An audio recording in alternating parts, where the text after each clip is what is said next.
Assalamualaikum warahmatullahi wabarakatuh. Om Swastiastu, Namo Buddhaya, salam kebajikan. Perkenalkan, nama saya Rivaldo, NIM 20201410046. Saya merupakan mahasiswa Fakultas Hukum Universitas Kuningan yang mengikuti program magang institusional sebuah sistem yang diselenggarakan dari awal bulan September sampai dengan akhir bulan Desember tahun 2022. Program magang institusional support system Merdeka Belajar Kampus Merdeka MBKM merupakan suatu bentuk pembelajaran mahasiswa yang mendukung program pendidikan dan program teknis praktis yang ditemukan di lapangan. Penyelenggaraan pendidikan keahlian profesional yang memadukan secara sistematis melalui kegiatan pengalaman langsung di dunia kerja yang mengarah kepada pencapaian tingkat keahlian yang profesional dalam sebuah pekerjaan tertentu.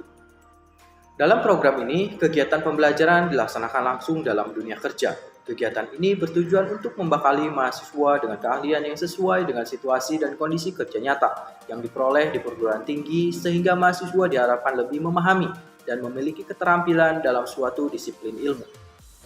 Selain tujuan yang konkret, program Merdeka Belajar Kampus Merdeka mempunyai manfaat yang sangat besar bagi mahasiswa dalam dunia kerja sesuai dengan Perkemendikbud Nomor 3 Tahun 2020, Pasal 15 Ayat 1 dapat dilakukan dalam program studi dan luar program studi. Adapun manfaat diantaranya adalah mahasiswa dapat mengaplikasikan dan meningkatkan ilmu yang diperoleh di bangku perkuliahan, menambah wawasan setiap mahasiswa di dunia kerja, menambah dan meningkatkan keterampilan serta keahlian di bidang praktek, memperluas jaringan dalam dunia kerja. Maka dari itu, notaris dan pejabat pembuat akta tanah Ibu Dewi Kania Setiawan, SHMKN, hadir untuk memberikan dukungan dan disiplin ilmu serta membekali mahasiswa dengan keahlian yang sesuai dengan situasi dan kondisi kerja nyata. Kantor Notaris dan PPAT Dewi Kania Setiawan SHMKN merupakan kantor yang berada di wilayah Kabupaten Cirebon. Kantor Notaris berdiri sejak bulan Februari tahun 2010 dan PPAT pada bulan Oktober tahun 2013. Visi dari kantor ini adalah membuat segala akta autentik terkait hukum yang dibutuhkan masyarakat dan menangani akta autentik yang berhubungan dengan tanah dan bangunan.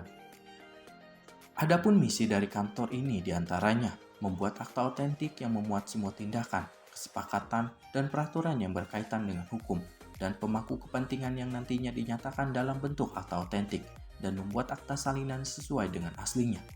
Memberikan nasihat hukum terkait perumusan dokumen atau akta, melaksanakan sebagai kegiatan pendaftaran tanah dengan membuat akta sebagai bukti telah dilakukannya perbuatan hukum tertentu mengenai hak atas tanah dan bangunan. Mayoritas masyarakat pada umumnya masih menganggap kedua profesi ini adalah sama fungsinya. Tak jarang juga profesi notaris dianggap sama dengan profesi advokat. Hal ini terjadi akibat kurangnya sosialisasi baik secara umum maupun khusus mengenai hukum.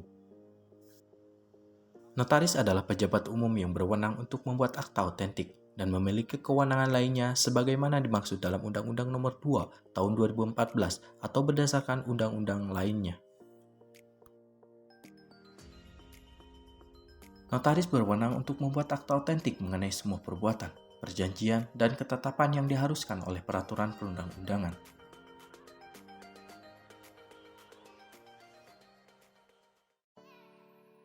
Notaris berwenang untuk membuat akta autentik mengenai semua perbuatan, perjanjian, dan ketetapan yang diharuskan oleh peraturan perundang-undangan, mengesahkan tanda tangan dan menetapkan kepastian tanggal surat di bawah tangan, membukukan surat-surat di bawah tangan dengan mendaftarkan dalam buku khusus, membuat kopi dari asli surat-surat di bawah tangan, dan melakukan pengesahan kecocokan fotokopi dengan surat-surat aslinya.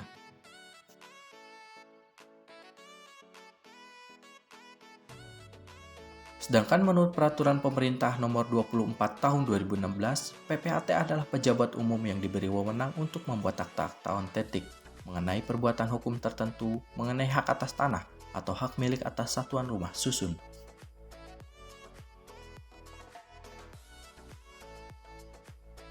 PPAT bertugas untuk melaksanakan sebagai kegiatan pendaftaran tanah dengan membuat akta sebagai bukti telah dilakukannya perbuatan hukum tertentu seperti jual beli, tukar menukar, hibah, pemasukan ke dalam perusahaan, pembagian hak bersama, pemberian hak guna bangunan, pemberian hak tanggungan, pemberian kuasa membebankan hak tanggungan.